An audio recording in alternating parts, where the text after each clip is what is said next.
Last week sinabi po ninyo na hindi po titigil itong mga kilos protesta hanggat hindi inaalis ang excise tax, maging ang VAT, at hanggat hindi po binabasura ang oil deregulation law. Meron na po bang nakaamba ulit na kilos protesta ang grupong Piston?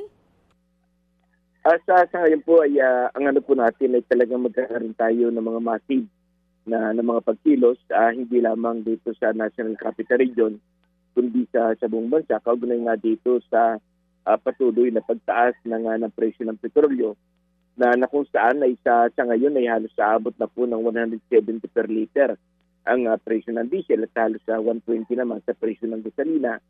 Ang LPG po natin ay batay po sa mga ilang datos, kaya halos nasa 1,670 na yung LPG. Kaya ang sinasabi natin ay dapat ang gobyerno talaga ay nagkakaroon ng malinaw na solusyon kaugnay dito sa kasalukuyang dinadanas po natin. At ang isang mungkahi nga po natin na Ma'am Chacha, yung kagyat na pagsuspindi nga dito sa excise tax at saka dito sa VAT salanisa sapagkat malaki ding epekto itong usapin ng matataas sa buwis sa produktong petrolyo na kung saan ay lalong nagsasuffer yung ating mga driver at operator at yung ating mga mamamayan. Kamodi, itong binabanggit ninyo na magkakaroon ng mga kilos protesta, meron na po ba tayong timeline o kaya date kung kailan po ito mangyayari? At mas malawak po ba ito kaysa doon sa nakaraang linggo na nangyari din pong kilos protesta? Inaasahan po natin na mas malaki yung saklaw sapagkat halos lahat ng mga pampublikong transportasyon at mga individual na mga pribado ay nagpapaabot po sa atin sapagkat hindi na rin talaga nila kayanin yung masyadong mataas na presyo ng petrolyo. At bukas po magkakaroon po tayo ng mga kalampagan sa ilang bahagi dito sa NCR at sa ibang region. Ang kaugnay ito yung sinasabi natin ng mga series ng mga protesta at tutungo ito sa mas malawak at mas malaking pagkilos. Hindi lamang ng mga jeepney, kundi lahat ng mga pampublikong transportasyon at kasama yung ating mga commuters, yung ating mga mamamayan. Yung pag sinabi po nating mga ngalampag bukas, gaano po kalawak yun? Ano yun? Tigil pasada po ba ang gagawin natin bukas?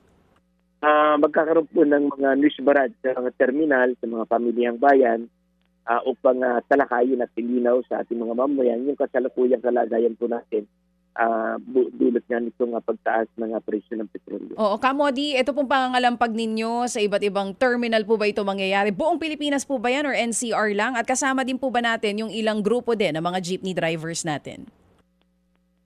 Nananawagan tayo sa lahat po ng sektor ng ating public transport at lalo na sa ating mga komunidad, sa ating mga mamamayan na maglunsad ng mga kalampagan sa iba't ibang bahagi.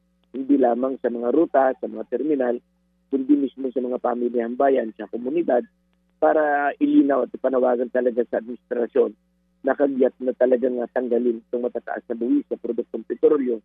At yung pagbasura nga dito sa oil deregulation law, kasi sinasabi mismo ng DTI, ng Department of Energy, na nakatali yung kanilang kamay sa probisyon ng ating batas ng oil deregulation law, kahit hindi nararapat naman natili pa itong batas na ito, kundi dapat ito ay basura na.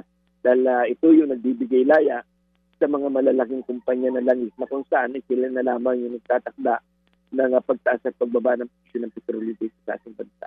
Mga kapatid, para sa iba pang mga balita at impormasyon, sundan niyo po kami sa X, Instagram, Facebook at syempre sa TikTok, True Network PH. Mag-subscribe din po kayo sa aming YouTube channel, True Network. May website din po tayo, truenetwork.ph. At pwede nyo rin po kaming mapanood sa Channel 19 ng aming True FM TV. Lagi pa rin makinig sa radyo dito po sa 105.9 True FM dahil dito, laging true sa'yo, kapatid. Ito tayo sa totoo, tunay at tapat.